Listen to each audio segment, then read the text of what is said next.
Okay, we're going to go ahead and get started. Hello and welcome to NOAA's National Ocean Service Science Seminar Series. My name is Tracy Gill. Today and for all Tuesdays through May 28th, I'm co-hosting a seminar series with Gyami Shrestha, Director of the U.S. Carbon Cycle Science Program Office.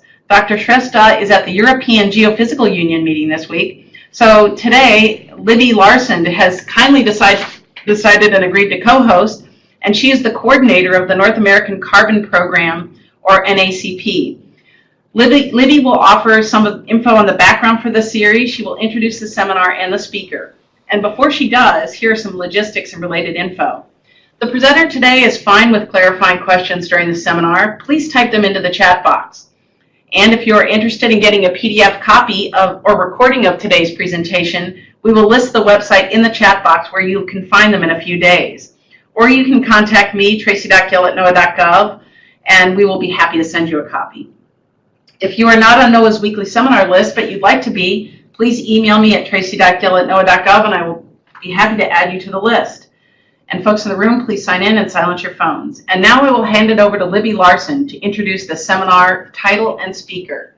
Livi? And you will need to unmute. Hello, can you hear me? Yes, I think so.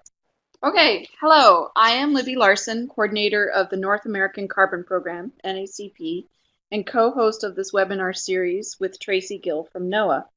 Today's seminar is the 7th in a 3-month seminar series titled From Science to Solutions, the State of the Carbon Cycle, which is focused on communicating the second state of the Carbon Cycle Report, or SOCCR2, its findings in relation to current and broader societal impacts and solutions. This series is sponsored by the U.S. Carbon Cycle Science Program in partnership with NOAA. For those of you who don't know about the U.S. Carbon Cycle Science Program, we are an interagency partnership led by the Carbon Cycle Interagency Working Group. We coordinate and facilitate federally funded carbon cycle research with the science community, and we provide leadership to the U.S. Global Change Research Program on carbon cycle science priorities. We are one of the longest-running U.S. interagency partnerships in global change research. We also led the development of the second state of the Carbon Cycle Report, SOCCR2, with a diverse team of over 200 U.S. and international experts. This decadal assessment underwent rigorous multi-draft peer review by the U.S. National Academy of Sciences, the public, and 13 federal agencies and departments before its release in late 2018. On behalf of my colleagues, I would like to express our deep gratitude to NOAA, and particularly Tracy Gill, as well as all webinar speakers for making this 14-week webinar series possible.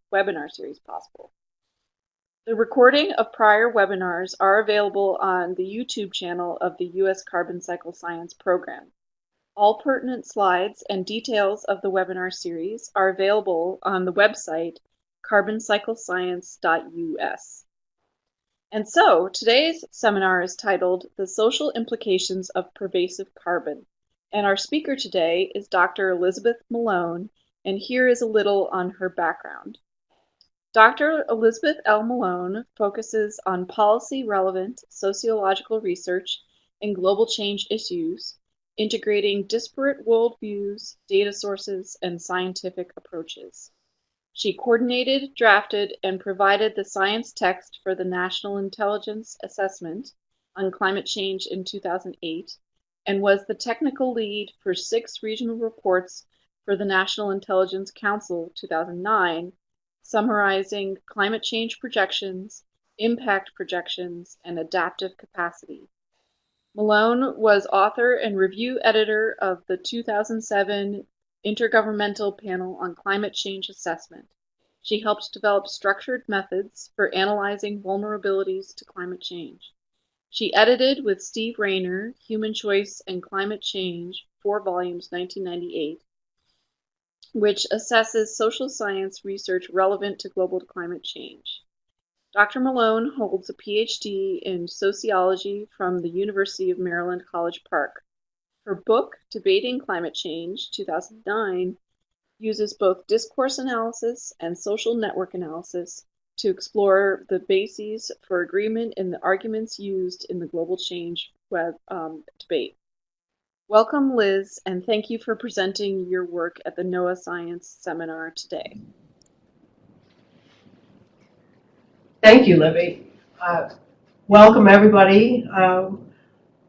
Most of you are virtual today, and welcome to all of you. I want to say a special welcome to Christine Negra, who was an expert reviewer and commenter in the last stages of this report's preparation for our chapter.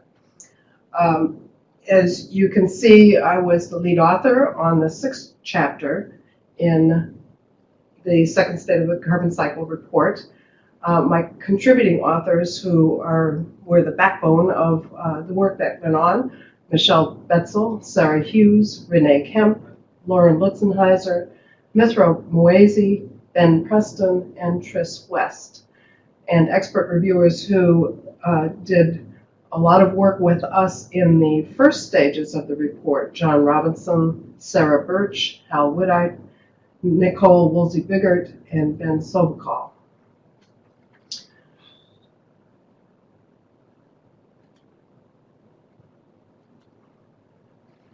Section 2 of the State of the Carbon Cycle report is called Human Dimensions of the Carbon Cycle. And if you have listened to a couple of the other webinars given on this, you will know that this was a particular emphasis that was designed into this report, the human dimensions part of it.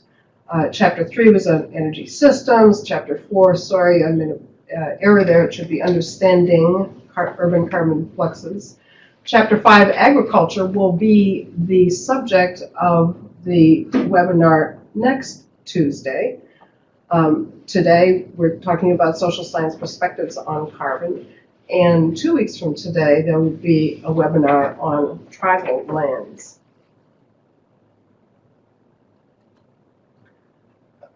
Sorry. So Libby told you a little bit about my experience. In my background, my original background actually was in English literature. My undergraduate and master's degrees are in that. And I did, for the first stages of my career, a lot of technical writing and teaching of technical writing to engineers, notably at Wayne State University in Detroit. So it's a communications background that I came from originally. But in the 1990s, I started working on research and communications in the climate change arena in that area of research when I joined Department of Energy's Pacific Northwest National Laboratory. That resulted in a 4-volume assessment of social science relevant to global climate change, human choice in climate change it was called. We strategically placed human choice first and climate change second, just as we have done in the title of this 6th chapter that I'm talking about today. And then I worked on several other kinds of projects, and then my career, I always said, evolved into climate change and. So climate change and argumentation, that is, what are the kinds of arguments that people make about climate change, causes, impacts, and possible responses. Climate change and national security, Libby talked about that a little bit. Climate change and demography. So there's an argument made that at its base, most environmental problems, including climate change and the disruption of the carbon cycle, have to do with the fact that there are too many, probably, humans in the world, and that they live in varying conditions which produce emissions that are destabilizing that carbon cycle. And climate change and energy efficiency and energy use, worked with federal agencies and other entities on those issues as related to climate change, and also related to issues of sustainability, which get kind of mushed together as time goes on. So that's me. If you have been listening and participating in these webinars, you have seen a great deal of marvelous information about the carbon cycle and its fluxes, its sources and sinks, how it's been changing, how North America plays into this. Wonderful stuff. Graphs and charts galore, and a lot of information. Here, my presentation will not have any graphs and charts. There's been a lot of information on oceans, forests, wetlands, soils, etc., and the physical environment. I don't have that either. There are measurements of things of various aspects in the chapter, but I'm not going to be talking about those precise measurements. And frankly, there's almost nothing about the carbon cycle, and that is because of the main argument that I want to make today. We look at, from social science, we look at this as a framing issue. So there are two framings of research that are relevant to the carbon cycle. One starts, hey, with the climate and with global climate change and with the carbon cycle and its fluxes. It's disaggregated into regional climate change and carbon cycle fluxes, and to various components that are sources and sinks. It then becomes relevant to calculations about emissions by sector. Some sectors are typically energy, sometimes electricity is broken out of that, transportation, agriculture, buildings, both residential and commercial, and so on. And then at the end of that chain of research, then we look for the social drivers. So why are those emissions coming out of those sectors?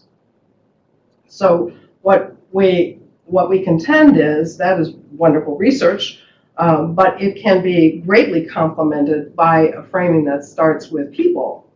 That is, with the choices and decisions and setups and configurations that people are actually living in the world with the social structures and processes that have been established and support valued ways of life. And then to look at the carbon content of those social structures and processes.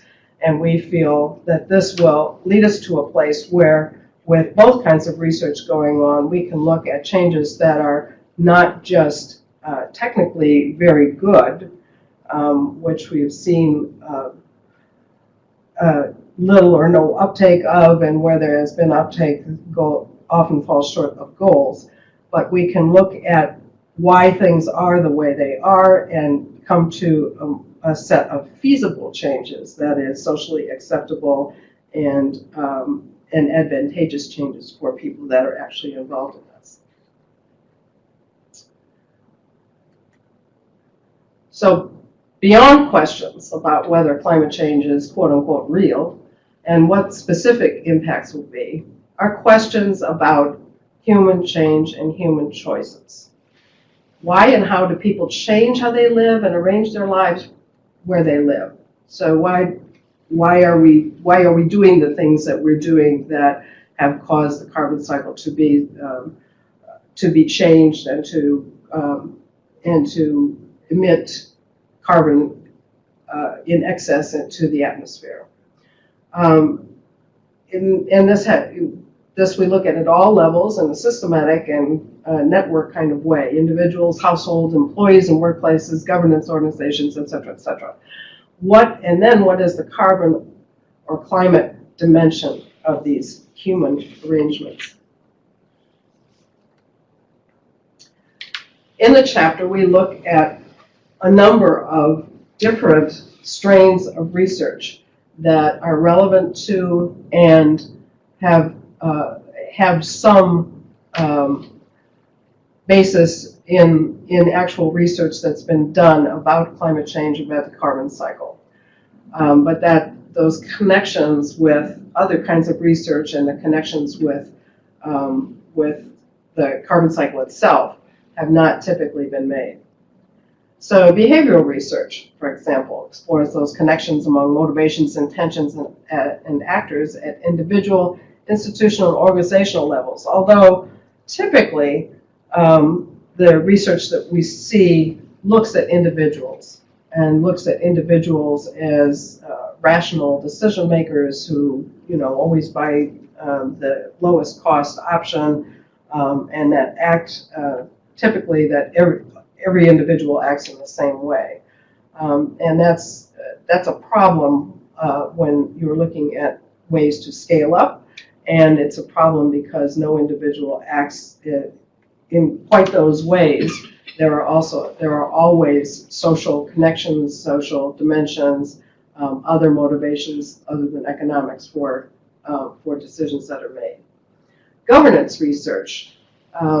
We started in climate change and carbon cycle with the look at global governance, right? So nations, how can they come to an agreement and have policies in place and so on.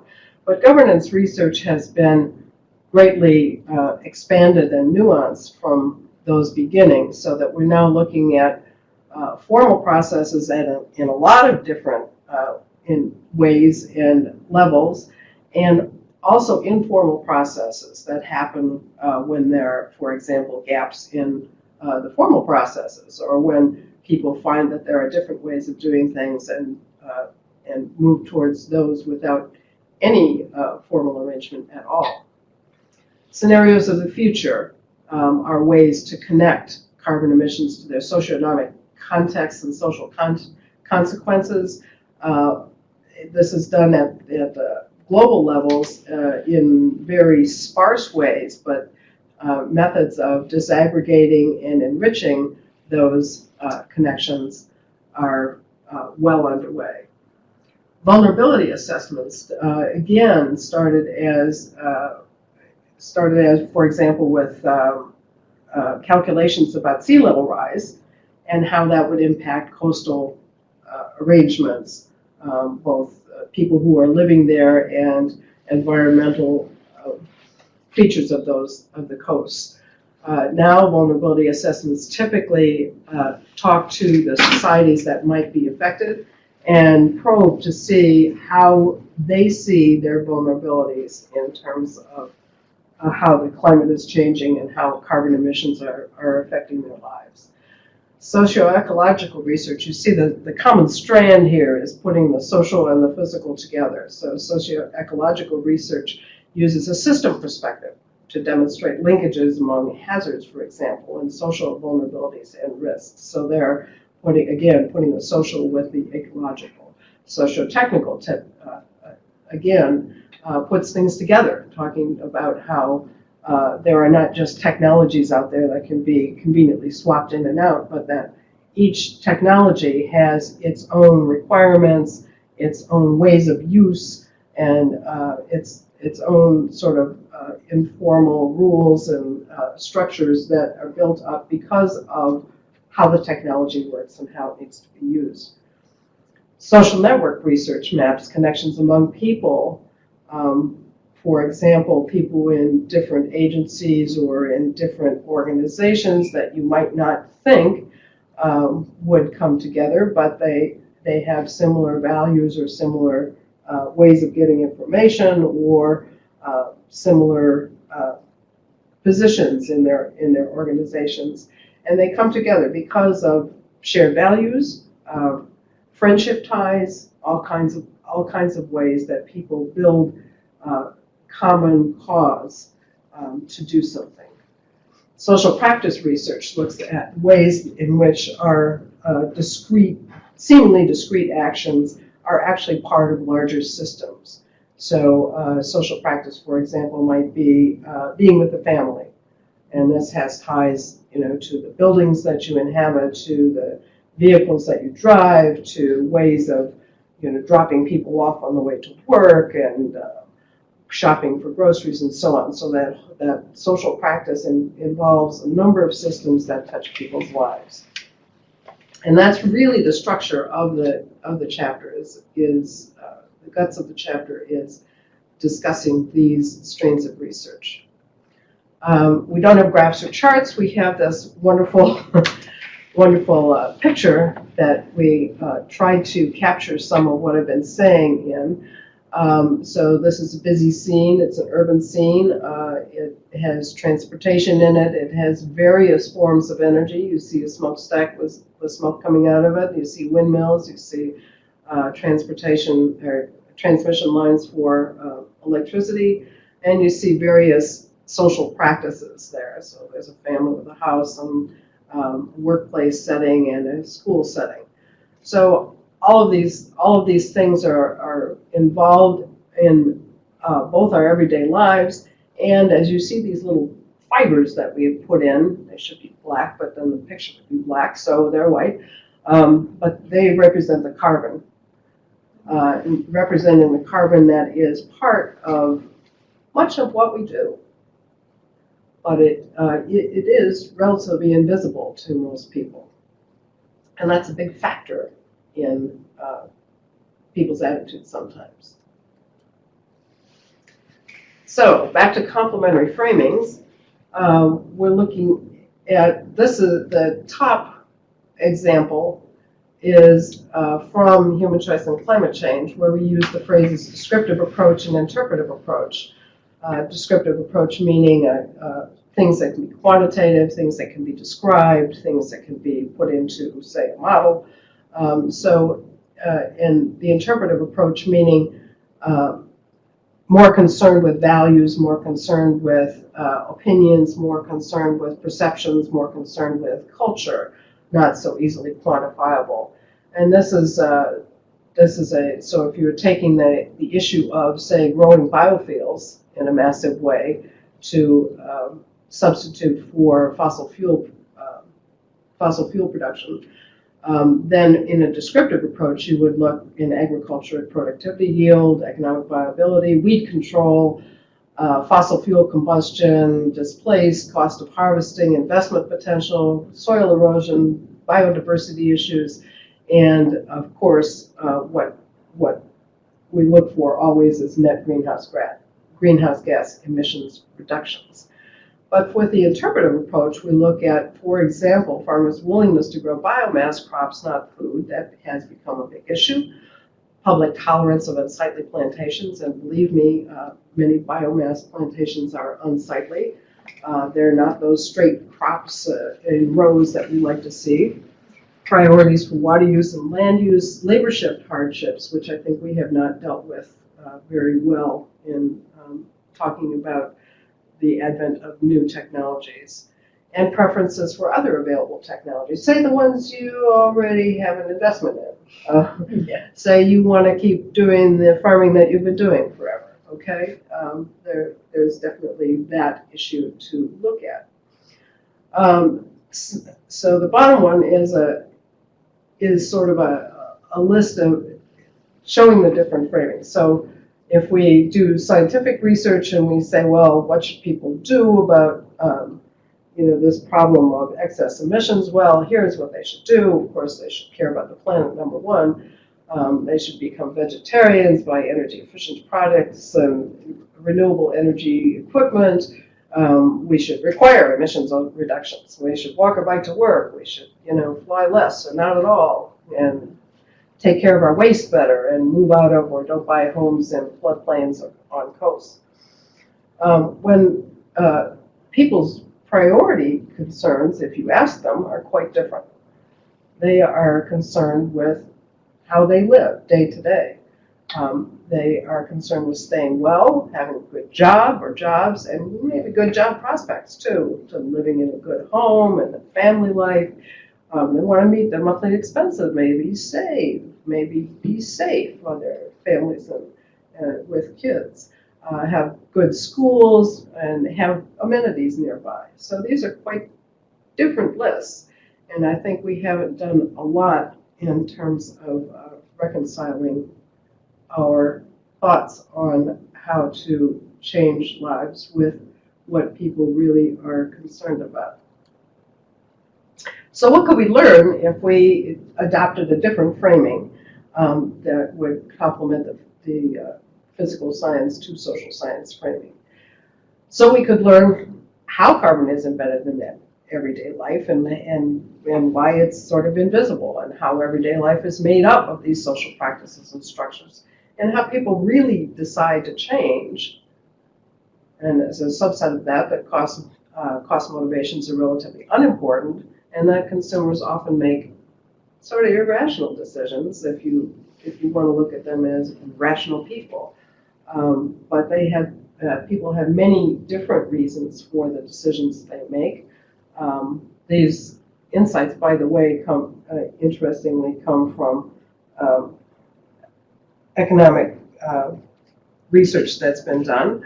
And they find that many decisions, for example, are not based on cost, but are based on friendship ties. That's an important thing to know. That groups share energy-using activity patterns, but they vary in their patterns across populations and over time. And they do change, and they will change. The question is, how will they change? And how can they be either persuaded or led to changing in a way that will help with carbon emissions and climate change issues. Market transformation was typically seen as a marketplace problem, but it has been expanded to include upstream actors and downstream actors in a systems kind of analysis, life cycle analysis that holds more promise than just looking at discrete bits and pieces of the chain. That ideal users seldom exist, so we need to find out what they actually do with their energy-using equipment or their ways of life. That integrated models help define democratic effective paths, because you can when you look at something in an integrated way, you can have several goals, not just the climate change or carbon cycle goals.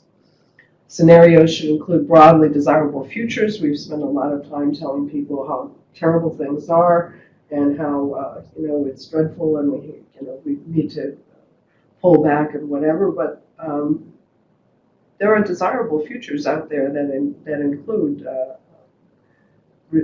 effective responses to carbon cycle and climate change issues. How to understand governance as a whole web of things, and how to integrate technical and social systems analysis.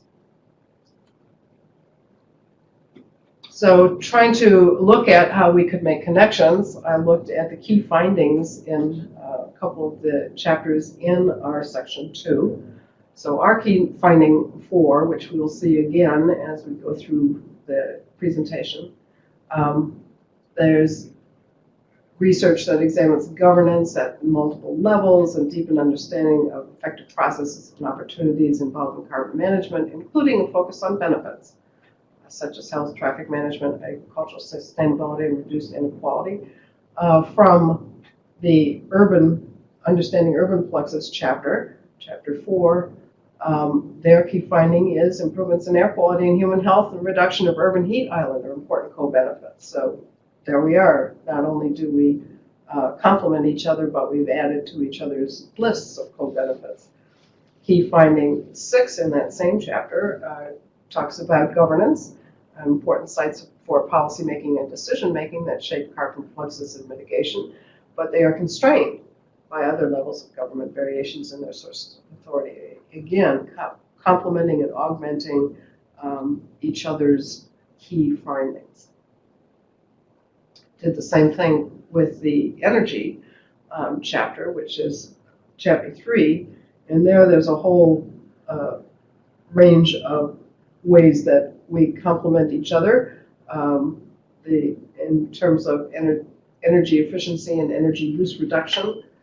So our engaging in market transformation activities aimed at upstream actors connects with their further factors driving lower carbon intensities, and so we are making a lot of connections within those basic key findings. Implementing efficiency codes and standards is our finding. Driving lower carbon intensities are included in their finding, so on and so forth. So there are connections that can be made with those with those different areas of study. It's harder to do with the chapters that are at the framing of the physical scientists, but they can be made as well. So I just wanted to go through our key findings as the messages that should be taken away from the chapter. And the first one is lists those same areas of social science that I have talked about, and then says approaches that are people-centered and multidisciplinary emphasize carbon relevance decisions are not often about energy, transportation, infrastructure, agriculture. So they don't fall into our neat siloed kinds of sectors, but they're really about how people live, right? They're about style, daily living, comfort, convenience, health, other priorities that are the focus of not only individuals but also their governments and their employers. Oh, yes, question.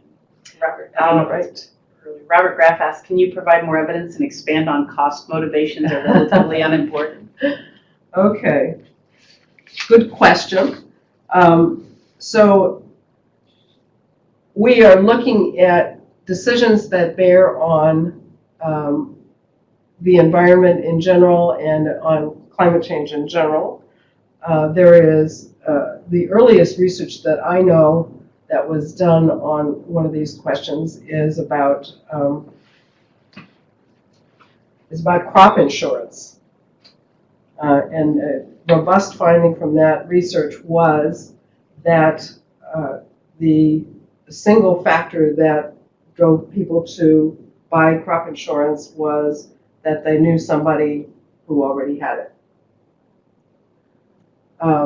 The people who work on behavioral economics look at issues of motivation. So how do people, how are people motivated to actually take actions?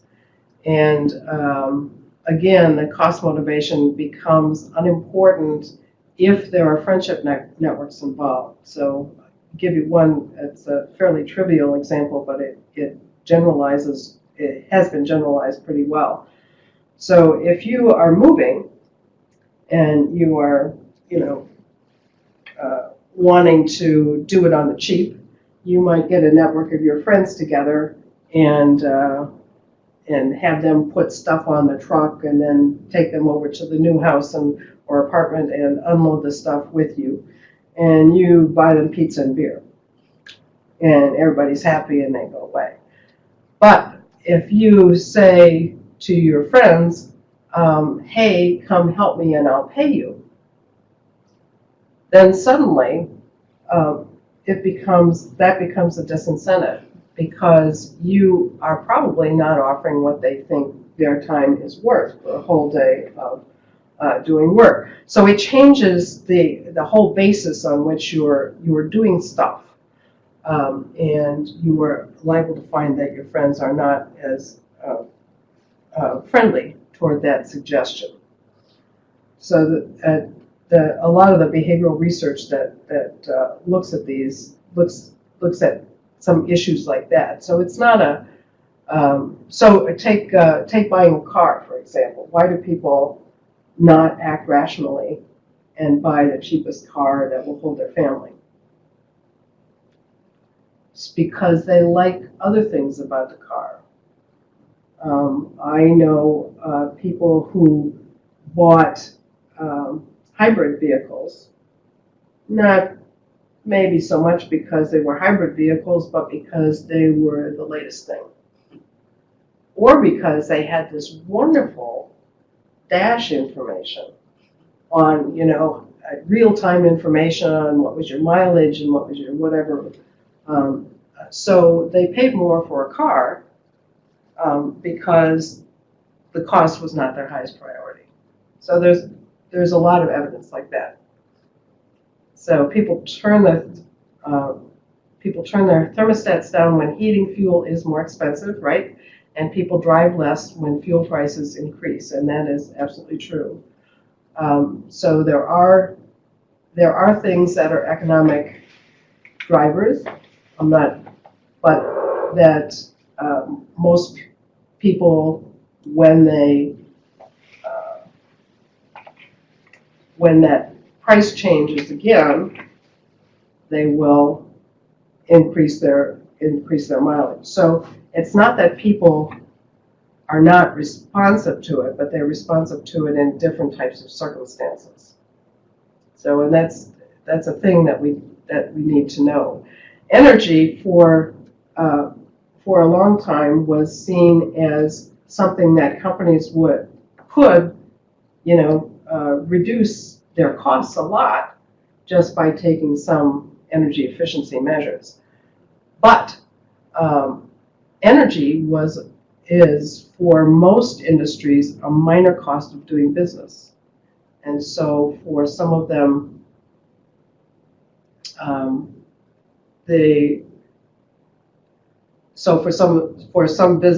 for most businesses, it wasn't worth the effort to reduce their energy costs because it just was not.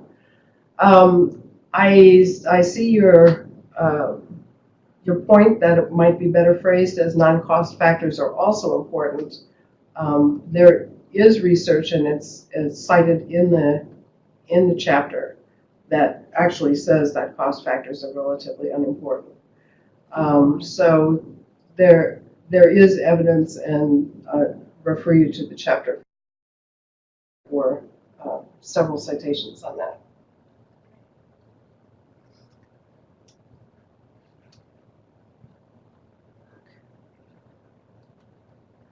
A second finding, I've talked about a bit before.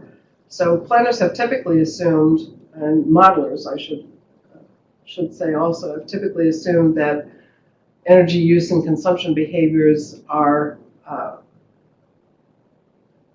factors in people's decisions that are decisive, that we will always choose the lowest cost thing, and that we will always make decisions based on here's a pile of pros and here's a pile of cons, and we will balance those out and make the rational decision.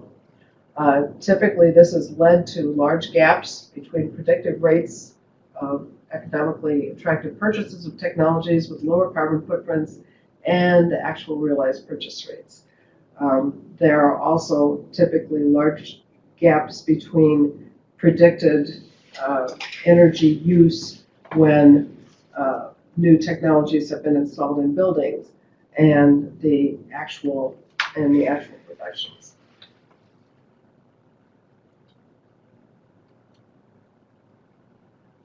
Key finding number 3 is on the social nature of energy use. So it's not just a matter of pulling a lever here, pulling a lever there. People value energy in different ways, and energy is produced in systems and in interacting systems. So opportunities to go beyond this narrow focus on energy efficiency and the energy efficiency industry and account for social nature of energy use include looking at that whole chain of market transformation activities, implementing efficiency codes and standards for buildings and technologies, not just establishing those codes and standards, which are pretty good when they come in, but also going through to the actual manufacture of compliant technologies and the installation of them. It's no use buying low-E windows if they aren't installed properly, for example. Conducting research on how people's behaviors socially vary and place different loads, even the most efficient energy-using equipment. So different places will do different things. There have been studies of, building 1 and building 2 are essentially identical. They have identical equipment and systems, but the energy use is quite different. And then adding consideration of what people actually do with energy-using equipment, not just what we think they do, to any plans for technology and efficiency improvements. And this is our last key finding. On governance systems, we looked at this too. So governance has to be expanded to understand multiple formal levels as well as informal processes. And that way we can look at overlaps and gaps and deepen our understanding of effective processes and opportunities involved in carbon management, including a focus on those co-benefits.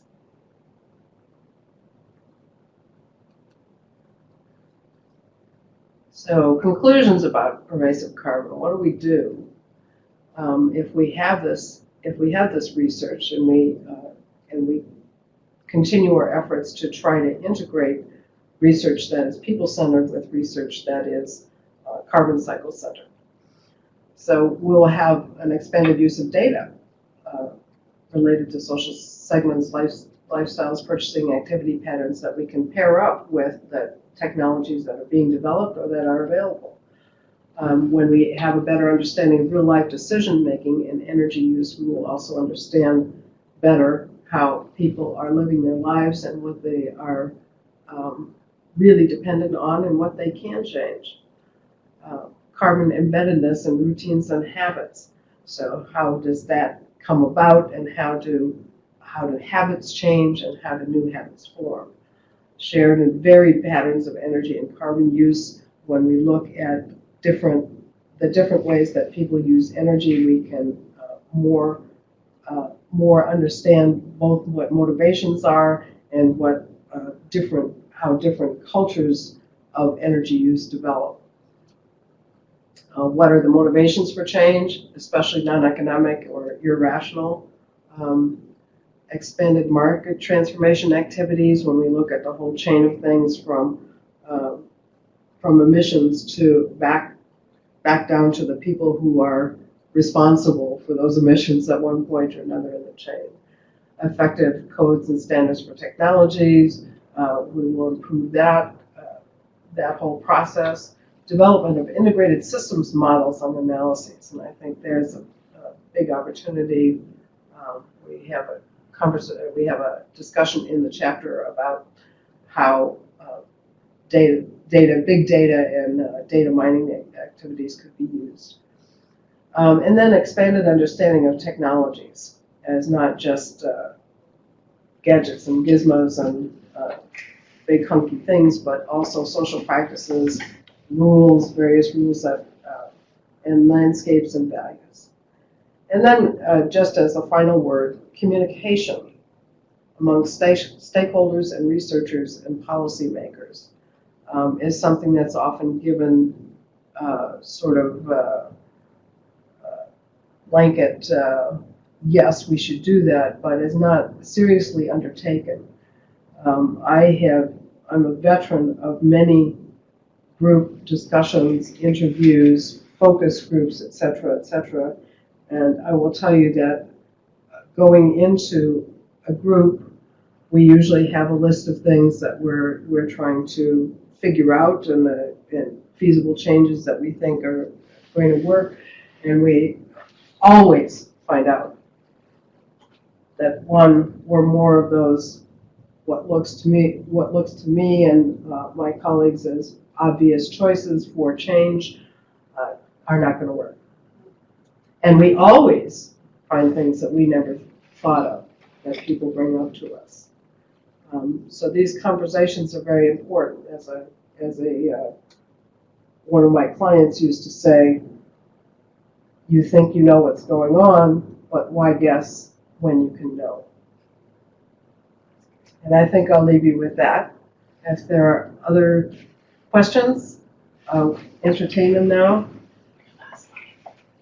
I'm sorry, I just added this last slide, which has my email address on it and the citation for the report.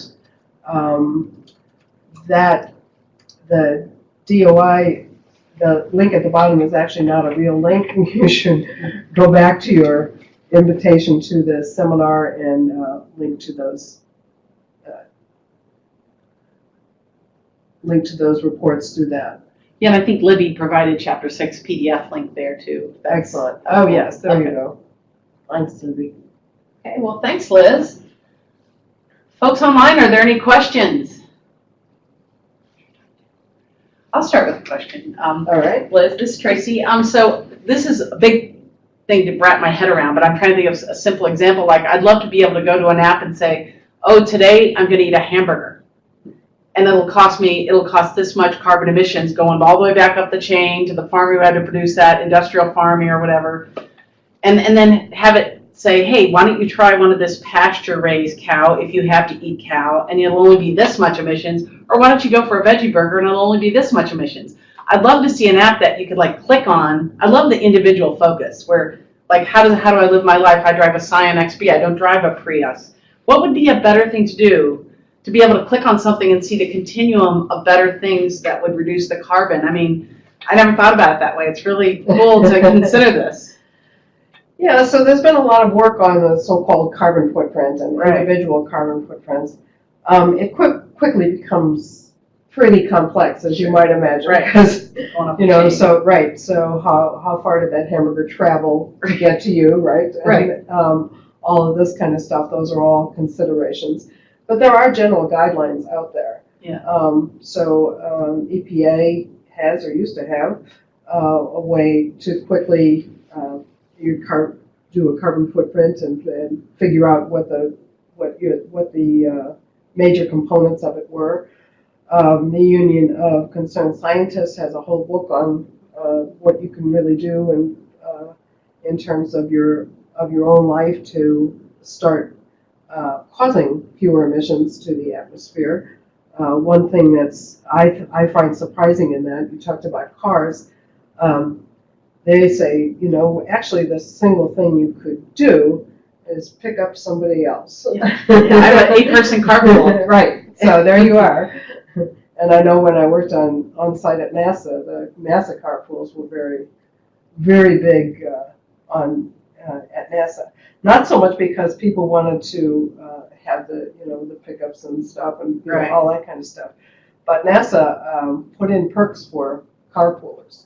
As does governance here, the Right. public county parking, we only pay $11 a month versus $80 for a single rider. Right. So that was one thing NASA offered, but actually I think the perk that everybody liked was there was a time, I think it was 4:30, I can't remember, but if you were in a carpool, you could get up from in the meeting you were in and say, I've got a carpool, and leave. That's great. We haven't implemented People that love yet. That is great. Just a co-benefit. Yes.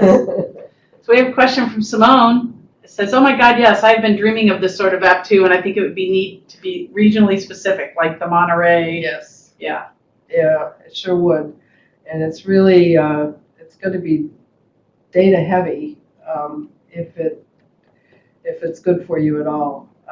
Just have stuff for kids too. Let them click on it, That's right. something. There Say, I'm are. going to ride my bike versus a motorcycle or. Mhm. Yep.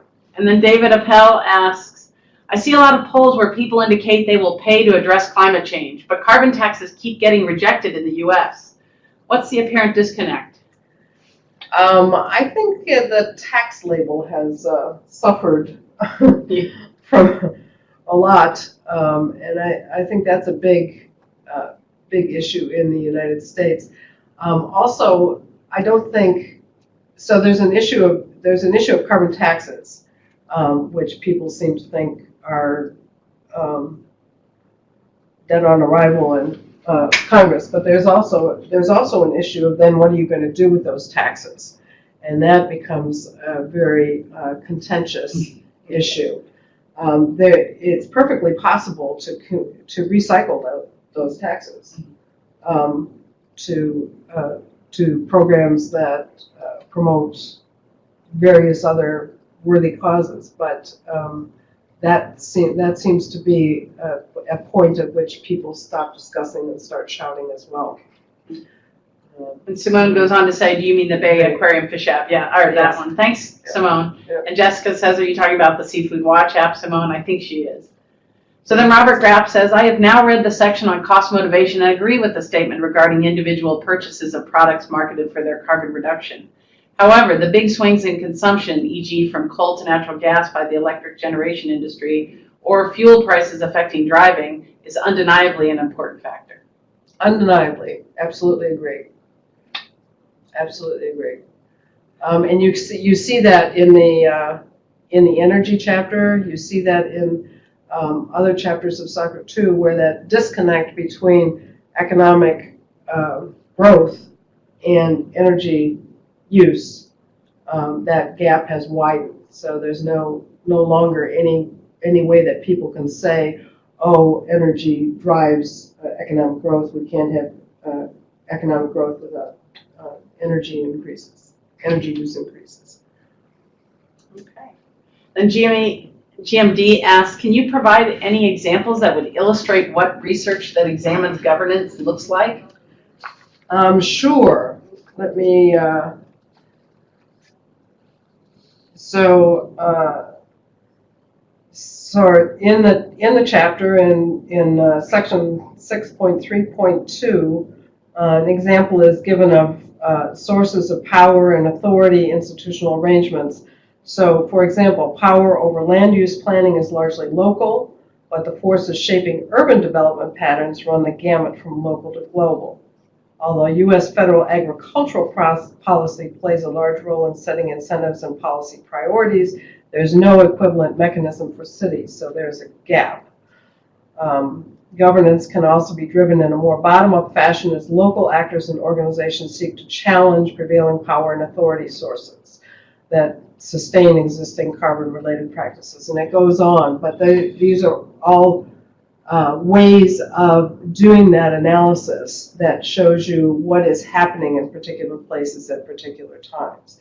Is there a formal governance authority, or have other sources of power and authority come to fill sort of that gap? So,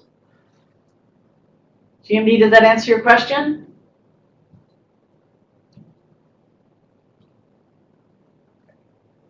And Simone says, yes, thanks to Jessica.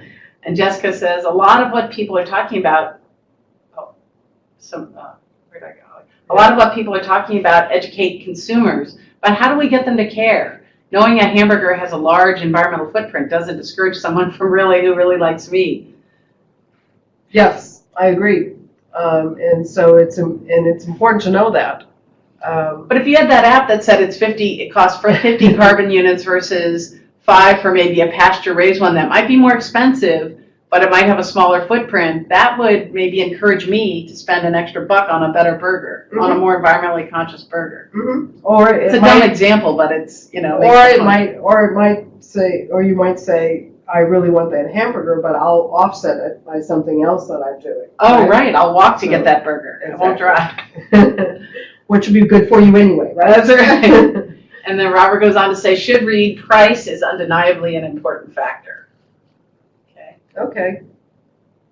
I gotcha. And Jessica says, I'm just wondering if there's any research on this. I am an environmental communication specialist, so I struggle with this. About research. Are you talking about, let's scroll up a little bit about. Is this on preferences as opposed to, because there's a lot how of do we get them to care? Is that it, Jessica? Yeah.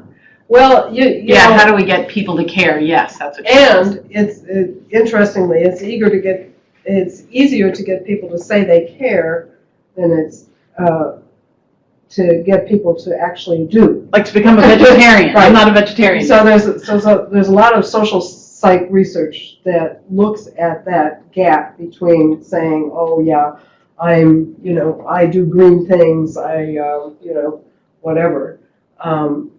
And what they actually do. So there is research on it. It's an area of active research. I don't know that there are too many solutions out there yet. All right. And Simone says, Jessica, the $1 million question, I keep hearing that a big thing we can do about climate change is keep talking about it. I am taking this approach to these sorts of choices too, talking about them ad nauseum to whoever will listen. Yes, thanks. Yeah, and we're all listening. Jessica says, how do we get non-environmentally minded people to care? Well, we talked about that a little. Right. Some of that is I think by finding connections between environmental issues and other things that go on in life. So a typical co-benefit of reducing carbon emissions is cleaner air. So that's a health issue, that's an amenity issue. There are people who will do things to clean up the air, and then they can feel also good about what they're doing for the environment as well. So I think that's an area that we haven't done enough research on, and we haven't done enough experimenting on. I love the thinking about co-benefits. That's really helpful. And Jessica, Robert Graff says, Jessica, you must sell on whatever it is that motivates the individual: air quality, health, religion, religious motivation, etc. Go, Robert. David says, from your point of view, what do you think of Burger King's Impossible Burger? I guess I want to try it. But what is it? I don't even know about it. Oh, this is a completely. Is it vegan or is it just vegetarian? But it's supposed to taste great. Oh, really? Yeah, oh, is this the artificial meat they've been raising? Mm-hmm, right.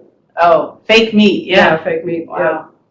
So yeah, we'll see, and I'm sure there will be somebody out there that will do a carbon footprint on it. Yeah, and what are the health costs and all the other costs that you have to consider? Right, it's really helpful.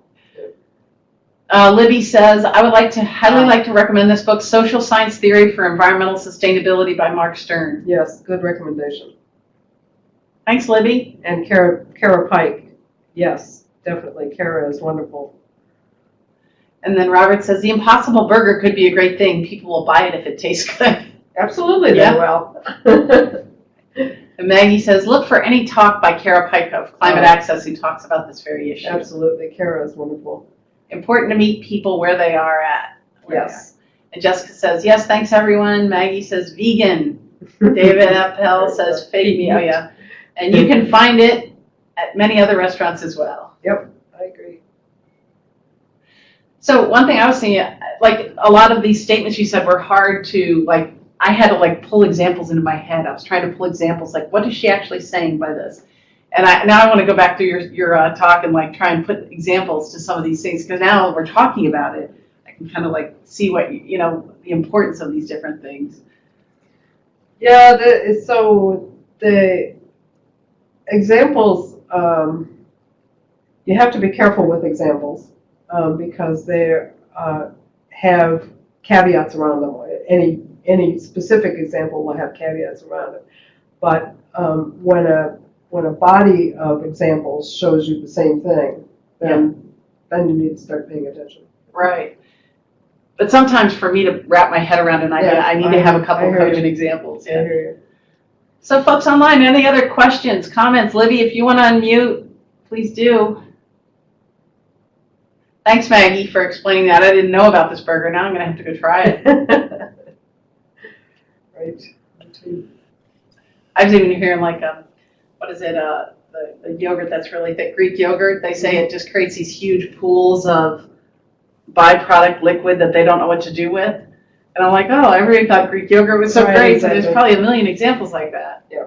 Liz, I had a question, actually. Any yes, go ahead, Libby. This is Libby. I'm just wondering if, it's sort of a two-part question. First, research-wise, do you think that there's any kind of low-hanging fruit that that maybe we could, pretty easily focus on? And sort of, I guess, the inverse of that, is there a particular area that you feel like is really lacking attention and needs both natural and social scientists to really work together and tackle? Okay, two good questions. Every study that I know that compares different types of mitigation activity has concluded that by far the cheapest and lowest hanging fruit is energy efficiency. Mm-hmm. So, and this sometimes gets kind of mushy, but it obviously includes reductions in energy use.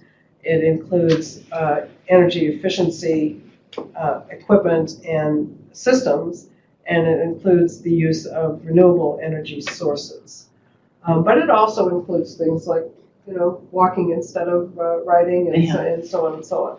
So, but it is by far, and it's a big chunk of anybody's spectrum of responses. Energy efficiency is by far the cheapest type of response. Let's see, the other question was anything that's neglected. For social and natural sciences could work together on. Right. I think that that it would be very meaningful and appropriate for us to work better on livelihood types of issues. So can we work with the fishing industry? Can we work with farmers, agriculture, construction, transportation, because these are areas in which people are constrained by what they have been taught, by what they have available to them, and by the social structures that are around them. But a lot of them see things that can be done from the inside out.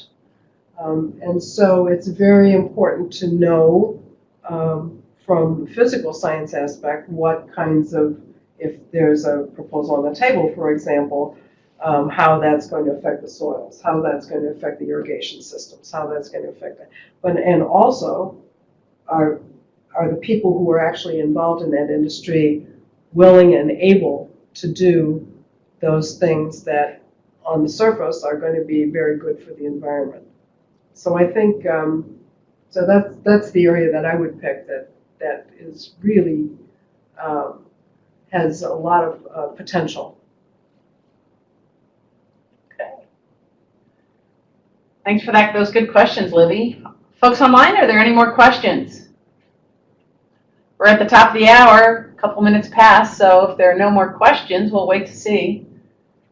Thank you so much, everybody. This has been a very lively discussion. I really enjoyed it, and I hope that you were taking away something that's valuable for you from it. Thanks so much, Liz. And Livy, thanks for joining us. And we hope you can join us next week, next Tuesday at 12 for our 8th SOCCR2 seminar. So thanks for joining us, everyone. Hope to see you next week. Last words, Liz? Have a good week. Okay, thanks. Bye-bye.